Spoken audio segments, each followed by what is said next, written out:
Tony Award-winning designer and creative director whose visionary work has graced Broadway and Hollywood. She's an accomplished director who has staged acclaimed productions, both in local and international theaters. Together, they'll share the behind-the-scenes magic, challenges, and the heart of bringing the stage play Into the Woods to Manila audiences.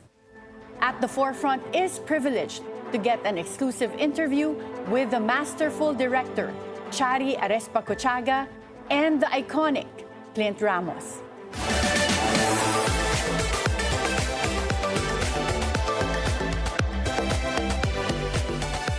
Today, we'll be joined by the brilliant minds behind the musical Into the Woods Manila staging. First, he's a Tony Award-winning designer and creative director whose visionary work has graced Broadway and Hollywood. From the rose tattoo to slave play, and now bringing his magic home with Into the Woods Manila, the incomparable Clint Ramos. Good morning, Clint. Hi, Karen.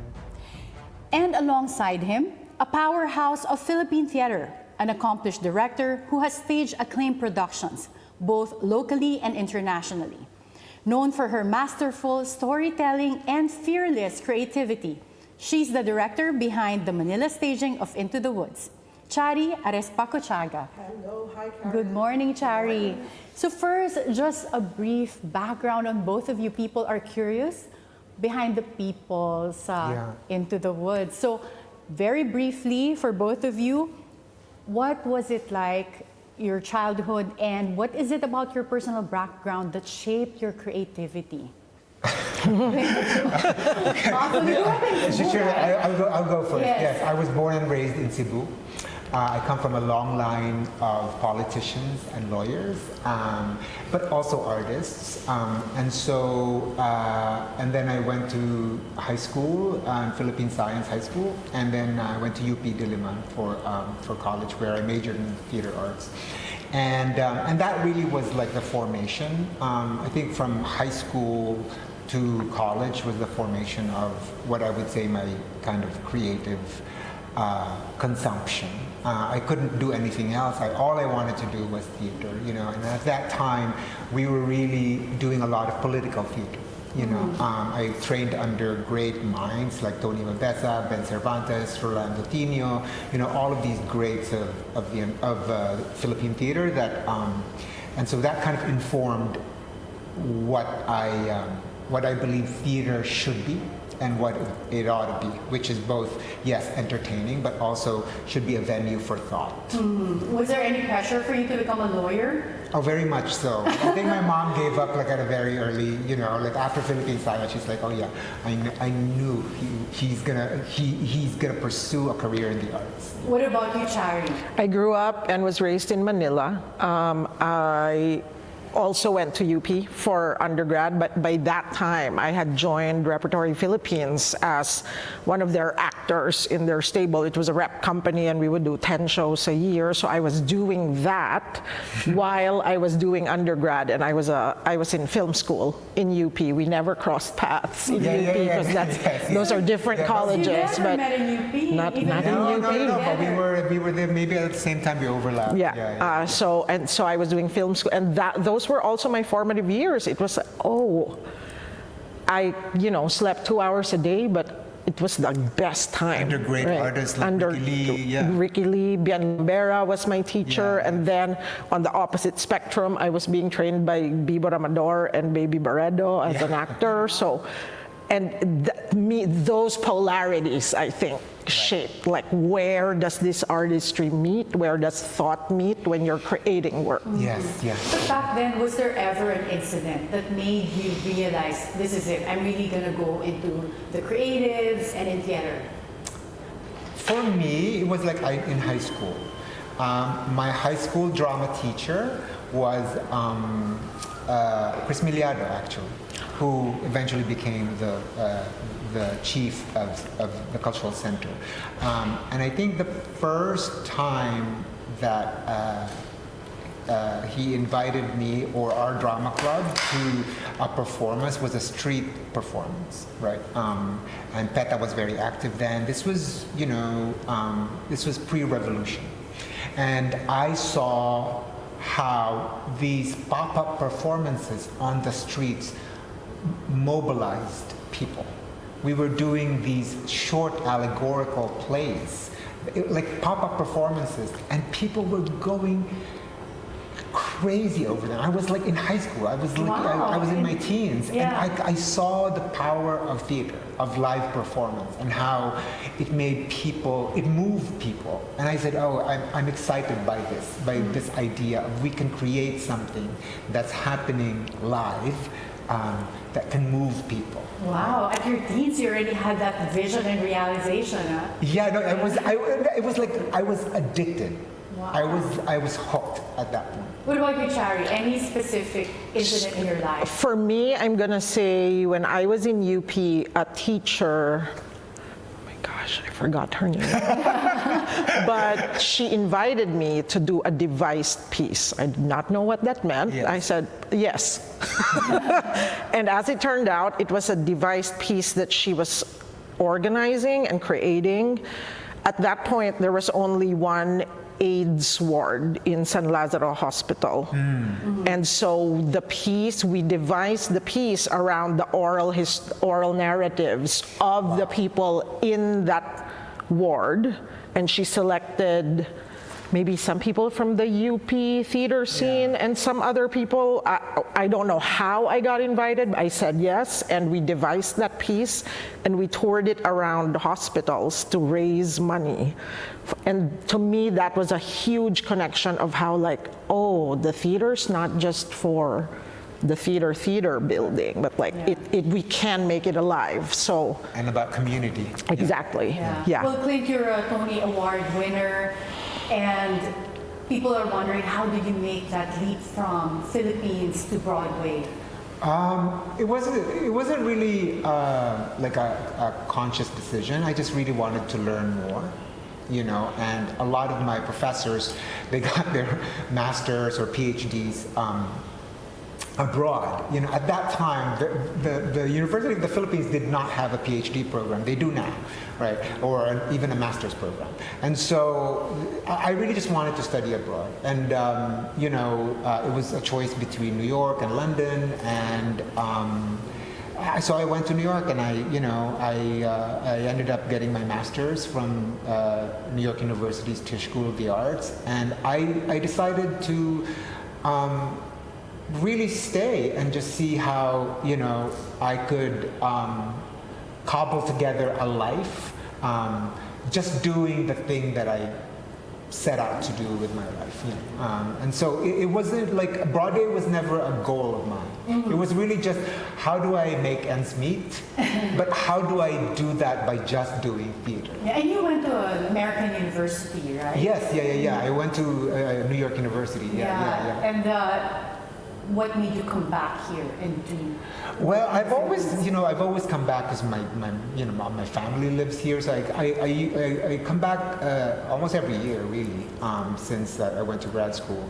And you know, my professors would invite me to like design shows at UP while I was in the States, and you know, he would, you know, Tony, you know, who's passed away but was very much alive when I was going to grad school and also in my early career, said, you know, design stuff here. And so I would send designs, you know, I would do all of that. But really, I think maybe a couple of years ago, maybe 5 years ago, you know, I really formed a strong friendship with Bobby Garcia, and we had been kind of plotting like what we could do together.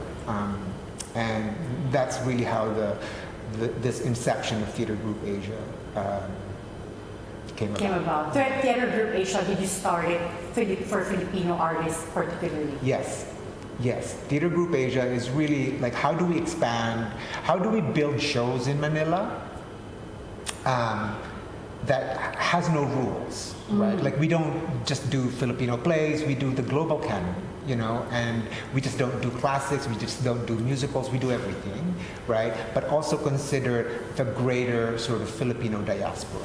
You know, we're becoming really more global as a people, you know, more conscious. I think social media does that for us. And we wanted to acknowledge that. We wanted to sort of like acknowledge the the breadth of the Filipino experience. Well, a question for both of you. Chari, do you think that the Filipinos are underrepresented at the international stage when it comes to the arts, theater?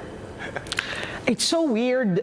You kind of think, yes, absolutely, we are. And yet, when you're there and doing it, and you're like, oh, you're Filipino. Yeah. Oh, So there are a lot of Filipinos. There's a ton. Well, if you look at who won the Tony Awards for Best Acting, the top awards for acting in musical theater, they were all Filipinos, like Nicole Scherzinger and Darren Criss. Yeah.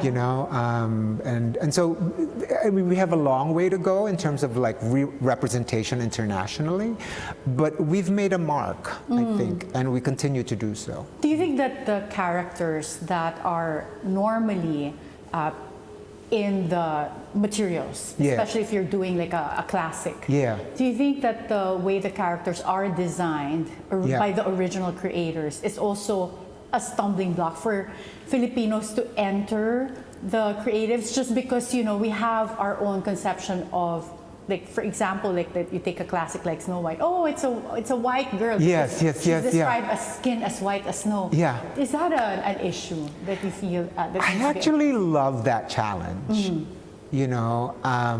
because I feel like I think all of these writers really didn't write for race. Right? The classics, and I would consider Sondheim a classicist, right? They really wrote about characters. And for us, how they've been conceived by popular culture or how they've been interpreted is really just skin deep. I think that's, for us, the entire global canon of plays and classics should be available for us, and we should have, we should feel free to actually explore those as Filipinos. And Chari, you've directed locally and internationally. Do you think the world is ready for that type of, acceptance and having more diversity in terms of the characters? I think there are parts of the world, there's experiences Yeah. I've had where it really feels ready, but I think more importantly, there are artists who are ready to take on that challenge. Yes, yeah, yeah. Well, for Clint, who was the biggest Broadway star that you've worked with in the past? Oh my gosh. many. Clearly Leia Salonga, but I've worked with so many of them. I've worked with, I also hold a leadership position at New York City Center, and we actually produced the last revival of Into the Woods with, Sarah Bareilles and all of these folks. But I think I've worked with a lot of them. Like I've worked with Kristen Chenoweth, I've worked with, Audra McDonald, all of these Broadway stars and all of these Hollywood stars like Bradley Cooper, Jake Gyllenhaal. I did Sunday in the Park with him, the last revival of it, Lupita Nyong'o, but they're all just actors. They're all amazing actors, and they are serious about what they do. And so for me, I never really look at them as like stars, including Leia. I look at them as like, colleagues in the craft. Yeah. Well, you mentioned some of the Hollywood A-listers there, like Jake Gyllenhaal, Bradley Cooper. Yeah. Have there been offers for you to transition to Hollywood? Yeah, I did. I did this film with Jennifer Hudson called Respect. The Aretha Franklin story. Yes. I love doing theater, primarily. I love its immediacy, but I don't say no to films. Film schedules and film projects come about really quickly, and sometimes I can't fit it. But of course I'd love to do another movie, yeah. Well, now let's go to Into the Woods. What went behind the decision to incorporate a Filipino identity Into the Woods? But before you answer that question, we'll have to take a short break. At the Forefront, we'll be right back.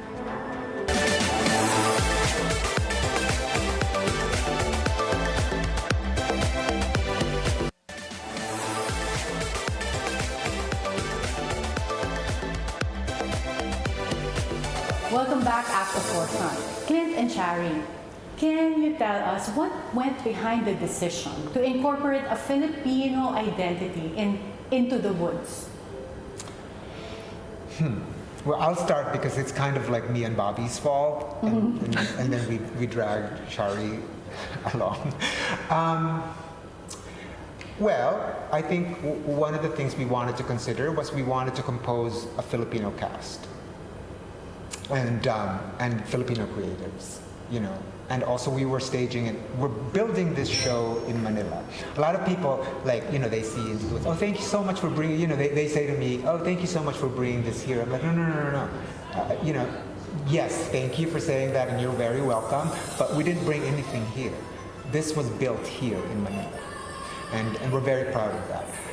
But I think thinking about this idea of like how do you fuse Filipino identity into a work of the Western canon, particularly in the musical theater arena, like Sondheim, you know, which is like firmly American.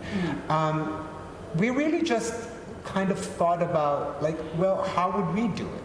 We didn't really think about, oh, we need to do this, we need to do that. How do we, you know, can we just do it? And Bobby and I were like really thinking about like, how do we, you know, is it this, is it that, is it this? And we were reminded of Stephen Sondheim's words, which was, everything you do, let it come from you, and all will be new. And I love that because in many ways he allowed us to create a world. Theater is really world building. You know, this musical, when we built it, is world building. We're not saying we're setting it in the Philippines, right? We're not saying that. What we're saying is that it considers us as our experiences. You know, even if the actors perform that show on a bare stage with no costumes, our opinion is that it's still very much ours. The songs are coming out of Filipino bodies, and the relationships that are being formed by these people. So in many ways, it's not as simple as like, oh, let's just set it in the Philippines during this time. No, we want it to come organically, and we invited artists like Chari, our designers and our actors from the diaspora to really just do it and play with us. There was no mandate like, oh, this must be Filipino. One of the things that I love when, you know, my late partner Bobby Garcia, we would have these like long conversations, and in this like fit of like just delicious rage, he would like say, oh, I yearn for the day when we stop telling each other how to be Filipino. Because there are millions of ways to be Filipino. And we hope that it was in that spirit that we built this production. Okay. Yeah. And that, when you mentioned creating, like this is a world when you do theater. Yeah. The stage itself, which was designed by David, has a lot of like Filipino look, even the capiz windows and all of that. What's going on behind your head when you designed that stage with David? Well, I think maybe let's step back and like really think about like the storytelling of it, right? And Chari can speak a little bit about sort of like what needed to be contained in that set, right? Yeah. Yeah. So we wanted, you know, when Bobby and I were first taught, finally Bobby was like, "You're doing it," he said, "Okay." So then, you know, when we were talking about that, and I got it, you know, like there are so many ways to be Filipino, and so I said, okay. And so much of it was, the fairy tales, the mythic, and that, to me, as a people, that propels us, right? We live with the mythic on a day-to-day basis. What does that mean? Like that mythic, sorry, what do you mean by mythic? I mean, our experiences, historically, our experiences on a day-to-day basis. Our sort of like emotional attachment to the supernatural. Right? No, okay. Right? Our kind of superstitions. Yes, You know, how we accept on face value absurd things. Like, I grew up in Cebu, but when I was growing up, like, like we would have dinner and, like we would have conversations about, oh yeah, this kid was this kid from this family was missing, and he came home after having gone missing for a night, and tells the family a story about like, oh, how he slept at a Capres. Capre, yeah. So I think it's that we don't question that kind of intersection between our daily lives and a supernatural. That's true. I remember Nunu po sa punso, they would say like, oh my God, you have to be careful what you step on kasi baka may nunu sa punso. All right, like those, like those Mary Knollers, right? Like when we were going to college, like, oh, they would tell us stories about, like, or even the UP guys, like, oh, don't go. Like, there's a passage in UP that you don't go because, like, or if you go, you say tabi-tabi po or whatever, because there are spirits that live there, and so in many ways we live with that. Yeah, and I guess I saw that in Into the Woods when I watched it because when the idea of magic beans, and then a giant going down to and talking with humans, it's like, but you take it as it is, right? So, yeah. But why did you choose Into the Woods, just to take a step back? Out of all the musicals out there, why Into the Woods? Because it's precisely about, I think it is about it is about us in many ways, right? About Filipinos as well. About human beings, yes. right? But because they're being played by Filipinos and we created them, inevitably, hindi mo maiiwasan na it's about us. So, and we love this sort of like idea, mahilig kasi tayong magkwento, di ba? We're a people that loves to make kwento, di ba? Yeah. And so this whole musical is about storytelling. And you do have a storyteller. There's a storyteller, and as a matter of fact, it goes back to what you said about the set, right? The set is like this deconstructed, out of scale, like sala mayor in a bahay na bato, right? That makes a lot of sense now that you're saying that, because if you think about it, like when I was looking at it, the stage looked like windows, like a house, like but then the big trees are inside. Correct. So it's absurd. We're trying to create an envelope for the storytelling that's about to happen. This is not like the Into the Woods where we're gonna transfer you from the woods to the castle. Correct. No. This is about us creating a performance envelope. We encourage the designers to really think outside the box. Like, listen, we're going to perform this play. So create a space where you can perform this. The musical is also performative, right? Characters they talk to us, the audience. Yeah. In many times, and I think that the ways Chari has staged that, the musical has really embraced kind of like how they enter, it's like, it's very presentational. You know what I mean? Like they go onto the stage and they tell you or they sing or whatever, but there's a quality of it where entrances are really formal. Yeah.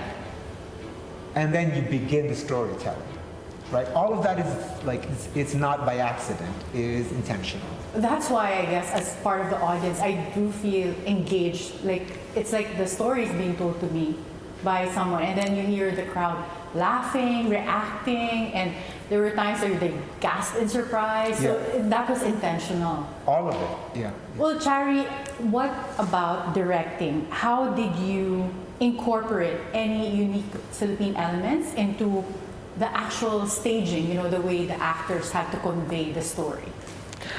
First, we really wanted to, as we deepened all our conversations, part of what Bobby and I were talking about too was, what is the Filipino theater performer as well, right? Yes. Like, my experience of growing up in Rep Philippines is so different from someone's experience in Dulang, UP with Tony Mabesa. Yeah.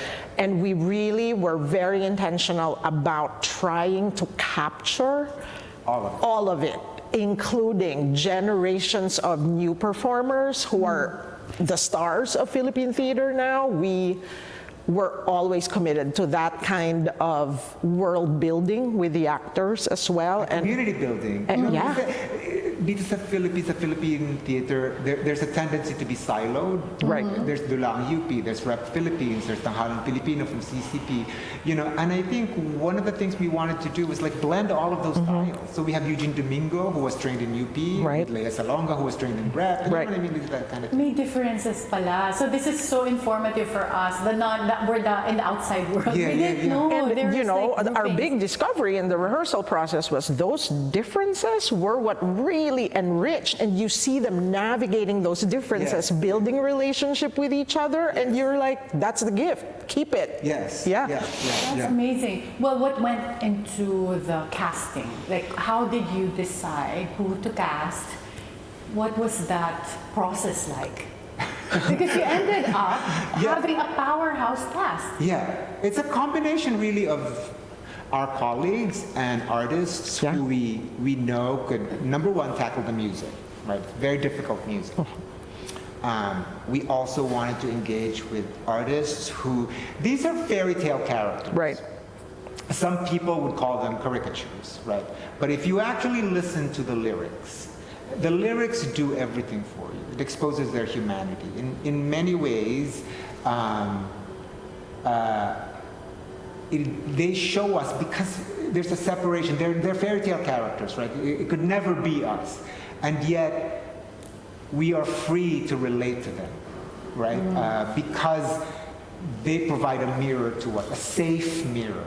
Parang distance kasi they couldn't possibly be real. Right. The witch could not possibly be my mother. Right. Right? True, yeah. And yet when she starts singing, oh my God, that's my mother. Or I am that person. You find yourself in some of the characters. Right. And you say, oh my God, I've behaved that way. I was selfish. I was greedy. Right? Or I've made mistakes. I've checked my moral compass so many times. You know what I mean? To us, the casting process was about who could handle those layers. Wow. Who could handle that kind of, both the performative aspect of it, and also who could comment. Like Little Red, for instance. One of the most difficult pieces of music. Yeah. Because the range, Yeah. high notes, and she's doing it in the original orchestration, in the original key. We didn't transpose, the key for Titin. So Titin is doing it. And most of the time, these roles are actually played by seasoned actors, right? They're not played by children or anything like that. So when you look at Little Red, she's not just, on face value, she's like this happy-go-lucky little girl who is so about just like filling herself, right?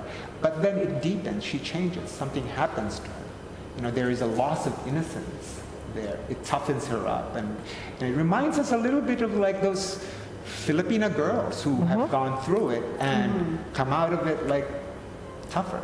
Yeah, well, I love her transition during the play, like even with the look that she has. Like I don't want to give away too much, but yes, that now that you're explaining it, I was like, okay, now I'm understanding the nuances more. But the decision to have like famous singers like Mark Bautista, Noy Volante, with really theater people, what was the decision process there to say that, okay, they can go together, or this is what we're going to do? I mean, in my brain, by now, Mark and Nyoy are theater people. They did it so well. That's Yeah, true. we've worked with Nyoy over many shows, many years. Even before I left to do my MFA, we were already working with Nyoy in the theater. Nyoy, many years ago, was one of our interns for our shows. And you could see he was so enamored by everything. And then he became a huge star. And then we brought him back. And he just fits in. Did Noy ever have any background in theater prior to your Nyoy work was a with him? student in St. Benilde when he was our intern. Yeah. So he was doing technical theater. He was not, but you could already see the musicality, and he was singing, and then fantastic. he became one of the hugest names in our acoustic pop music Yes, scene. exactly. Yeah.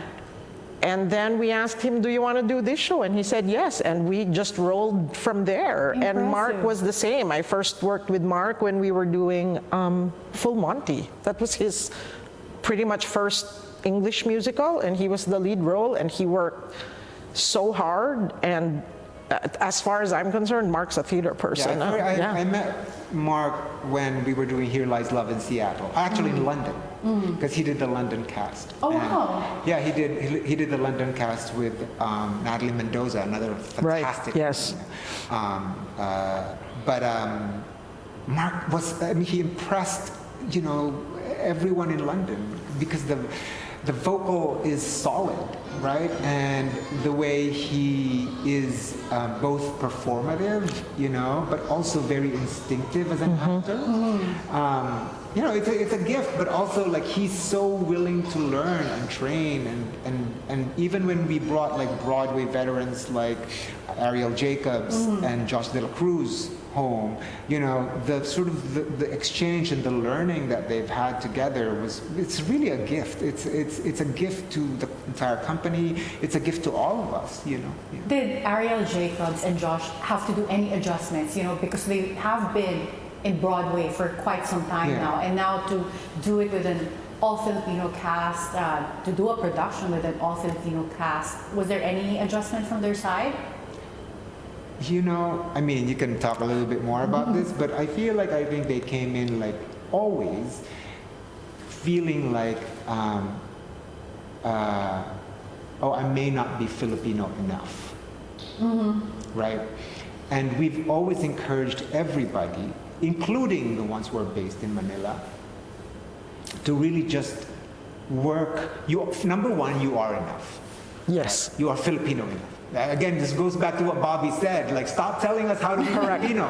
You know what I mean? Yeah. There's like how many millions of us all over the world.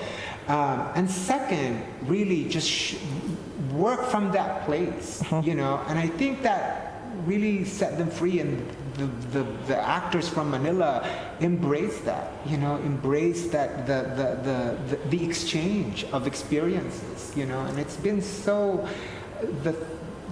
You see the magic happen on stage, but the magic that happens off stage is tremendous. Well, they do mesh very well together. They really do, and I really stress that too. Yeah. You are enough. What you bring here from your years of experience, no matter how many years that is, from all the creative artist, actor work you've done, that is enough. And that is the starting off point. Just bring that unapologetically to the room, and that's what we're starting from. Which character or scene was the hardest for you to adapt to your own vision of the Into the Woods Manila stage? What day? It changes over time. They're all hard, Yeah. They're all hard because I think part of it's the big scenes. It's when all of them are coming together. Yeah. Those relational scenes, Yeah. like the mother-daughter, the witch Rapunzel scenes, the two brothers, all of that, in many ways, those are, they're unique. They're like, you watch them and you're like, oh yeah, that's great. But it's the big scenes that really are challenging. And also, as they deepened their understanding and strengthened, the character relationships, they also realized, oh, if I do this adjustment here, I need to adjust in the next one. And so we were lucky enough to be able to have a process where, well, okay, try that, and then we'll adjust it there, and then, oh, that's So you gave stronger, them some great. leeway as well. Oh, yeah. To have their own take Absolutely. on the characters. Yes. Oh no, for sure. Yeah. We wanted it to come from their own experience, Again, I think for us, this is our way in, right? It may not be for other Filipinos, but we're very proud to call this ours. We're very proud to call this a production that considers a multitude of Filipino experiences, from the designers, who are all of Filipino heritage, like Raven Ong.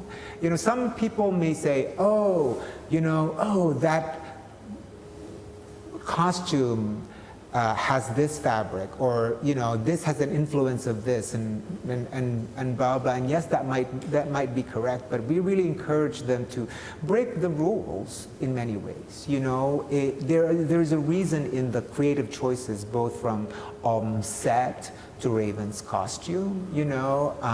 It's not just we just didn't apply it, right? And we also wanted to really deeply consider our history. You mean the Filipino history? Filipino history, right? As you can see, it's set in a colonial house. That's true. Right? Yeah, so we that's a good point. we wanted to tell this story considering that, and yet there are elements of indigenous stuff, right, that we wanted to add. That some of these characters come from myths and fairy tales that come from before pre-colonial times, right? Which one of those characters? Can you give me an example? Well, there's a lot of patterns in the weaving, right? And you would have to, I would have to ask Raven about these, but there are examples in Filipino myth, right, that he incorporated into the costumes. The wolf, for instance, right? It has echoes of Filipino mythical creatures. Yeah. Yes. Like what, Chari? It's called a sarot. It's Sarot. A dog, wolf. Yes. Character. So this is so educational, and for those watching, those are the ones you keep an eye out for while you're watching, a lot right? of you know what's so amazing, yeah. Karen, is that a lot of the Gen Zs and the We've millennials, had audiences come back asking for more Easter eggs. they call it Easter eggs. They could spot it. Yeah, they're calling it Easter eggs, right? And so, yes, it looks like we applied Filipino motif on it, but there's a deeper meaning to it. There's a deeper meaning to the set and the capiz windows being out of scale, and why the trees are inside a room. We really, and the way we expose the music. This is a performance. We did not want to create an illusion that you are in the woods, somewhere in Banawe or wherever, our jungles are here. But it is a performance, and we wanted to hold that, and consider our history. What we basically said is you're all Filipinos, bring to it what you think you ought to bring from your experience. Okay. Well, this is also the first time that Leia Salonga is performing alongside Nick Shen, her one and only child. Yes. So what was it like working with both of them? But before you answer that question, we'll have to take a short break. At the Forefront, we'll be right back.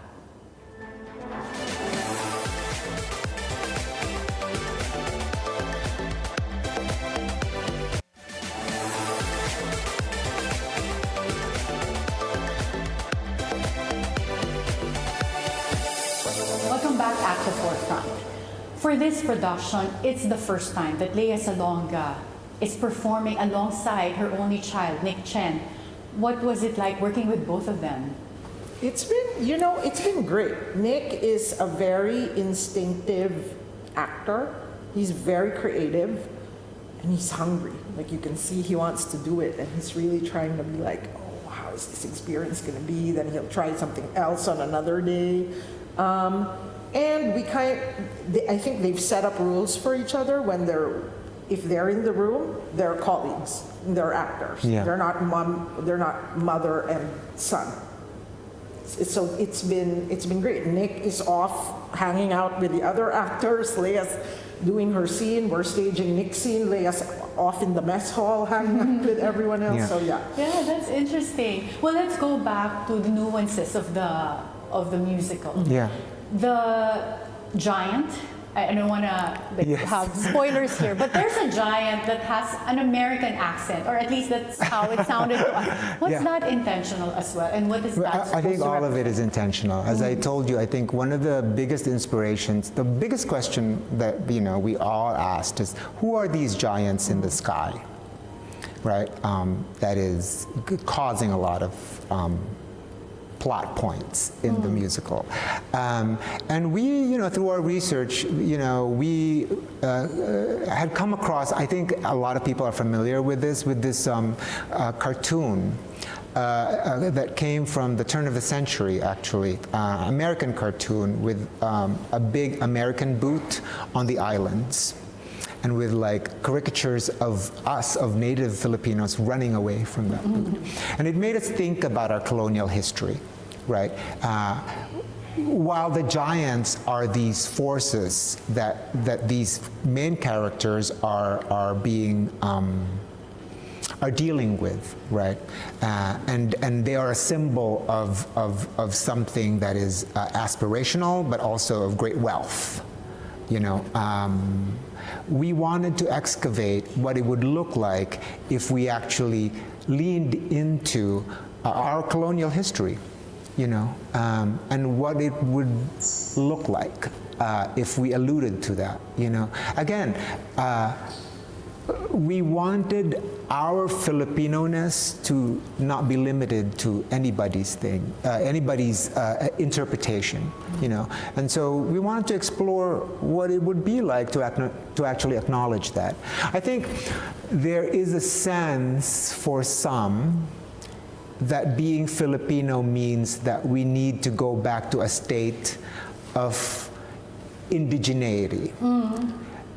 That you are more Filipino if you are more in touch with that indigenous side of you. If somehow you write in Babayin or whatever it is, right? I get what you're saying, Right. yeah. But I think for me at least, you know, and I'm sure Chari has a different conception of this, I conceive of my Filipino identity through the layers, and unfortunately that includes the layers of oppression and colonialism that happened to us as a people. So really acknowledging the Yeah. wholeness of the Filipinos, are, like you said, the layers, like Yeah. our past and what we have become because Correct. of it. We are a product of that. Yeah. We are doing this interview mostly in English. That's true, yeah. When I took up law school, everything was in English, and then the really old laws were in Spanish. And so our you can't laws- erase that. Correct. Yeah. And our laws and our political system are based on those layers of, you know, of those colonial layers. Well, we all see the people on the stage, Yeah. but something that audience will overlook would be the creative team behind this. Yeah. You have an amazing live, what is that? Like the Orchestra. orchestra, it's a full Yeah. orchestra. So what went into forming that whole creative team, including the people who did the costumes and of course the creation of that stage? Hundreds of people are working. Hundreds. Oh my Hundreds of people goodness, are yeah, working on this. It was about us pooling, like we did with our actors. We pulled all of our resources from different, you know, like a lot of our designers are either, you know, were trained in UP or, you know, they came from Atlantis, you know, who also go back to like rep, and, you know, we just really wanted to get people excited and invite everybody. So that's a combination of talent, both from Philippines and also Filipinos from abroad. That Yeah, went- really the challenges were like the sort of like thinking about, well, number one, we wanted more performances, but we just could not, right? Because we sold out almost immediately. And the challenges really are just like sort of like growing pains about how we work here. You know, 'cause and I guess with people scattered around, right? Yes. You started preparing over a year ago, but people were in different countries. But logistically from here, no issues, like no difficulties. No. Well, that's great to hear. And since you mentioned opening night, I was at the gala night, the first ever like run of the Yeah. musical, and I was impressed by how many. Well, how Bilyonaryo called it, it was star-studded. Yeah. And it was, like so many people, not just celebrities, but prominent figures, they all went out of their way to watch. And it ended late, but you know, like everyone was just there to really watch it. And I remember someone telling me, wow, everyone really went out to see this musical. Did you expect this much of a big reception? It sold out so quickly, and now you have an extended viewing, but still it's sold out.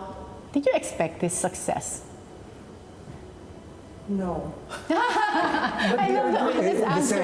Yeah. No, But we are talaga. very grateful grateful. Yeah, but we're very, very grateful. Yeah. We're so grateful and surprised, and you know. Also, I don't think we go into these things saying we're selling out. We went into it because we wanted to do this. Yeah. We wanted Baseline. to build this. We wanted to, and then that happened, and we were like, oh. As a producer, I just say, just as long as we don't lose money, we're good, you know. But more than anything, it's really about the work. Yeah. Because what you saw on Gala Night really is what we are about. It's a giant experiment. You know, we're experimenting, and if there is discourse that comes out.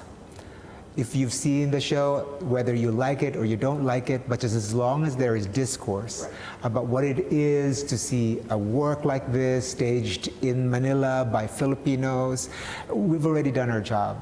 We want people to be talking about theater, about being Filipino. And what else is possible. Yeah, well, I think you managed to do that. What is the takeaway that you want the audience to get from this specific Into the Woods Manila stage play?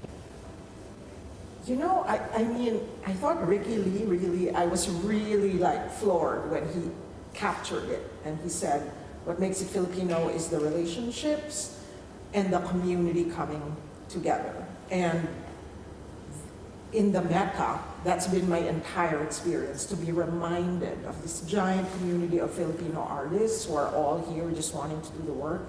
I've not been home in 13 years. I've not been back here in 13 years since I moved to the States. And this is what brought you home? Yes. Wow, thanks to you for bringing Chari in. No, God, thank you. Yeah. And she'll be coming back more often. And so, you know, Yeah. to sort of live what community means, even across nation borders, is just, and to put that on stage has been, and for someone to see it has been such a gift.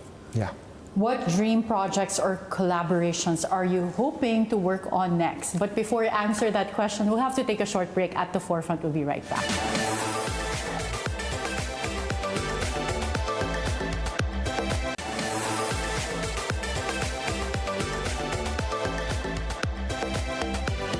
Welcome back at the Forefront. Clint and Chari, what dream projects or collaboration are you planning on next? Well, we want you to, everybody to be aware of a chorus line, which is coming next year. Chorus line. A chorus line. It's our next show. And so we're very, very excited about that. And then Chari and I are like... A new dream every time we sit. Yeah, we're cooking something up. So I can't really tell you yet, but we have an exciting slate of shows that are coming. So please.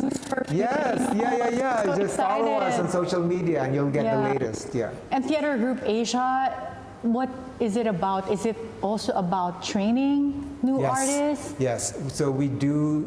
We began the Bobby Garcia educational initiative, really, and we do master classes.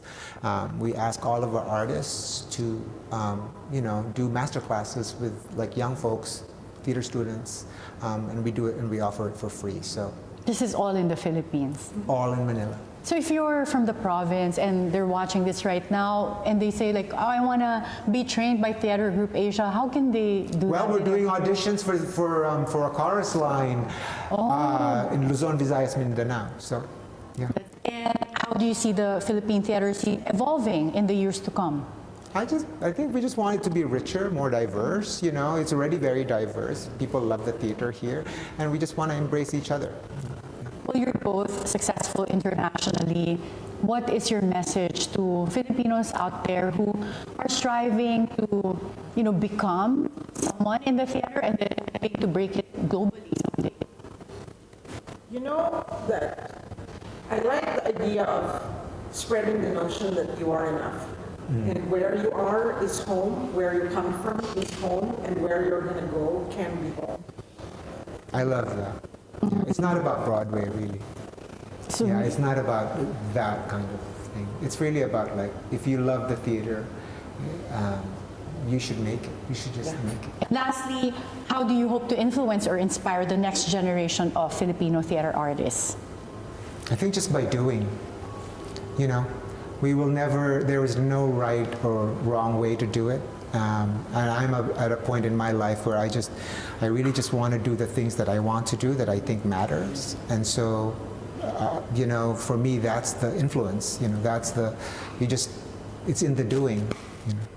What about you, Chari? Same, like keep doing it, fail forward, and support each other.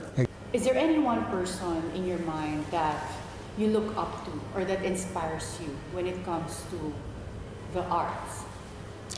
No one for me, but everyone here in the Philippines who've worked on the shows that we've worked on or I've worked with are inspirations to me. Same.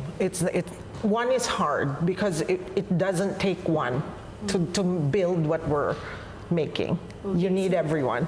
Well, since you mentioned another production that we can look forward to next year, is the preparation going to be starting now, 2025? Yes, we've started. I'm so excited for that. But thank you again, Clint, and thank you, Chari. Thank you. Thank you, Pam. Congratulations on your Thank you tremendous so success much. with Into the Woods, Manila. Thank you. Thank you. Clint Ramos and Chari Arespacochaga are two powerful forces behind Into the Woods, Manila stage. They took a Broadway classic and gave it a heart that's unmistakably Filipino. From the details on the stage to the soul of the storytelling. They showed us that world-class theater can speak in our own Filipino voice. Join us again on another episode of meaningful conversations and discussion on Talk That Matters. I'm Attorney Karen Jimeno. Thank you for joining our conversations.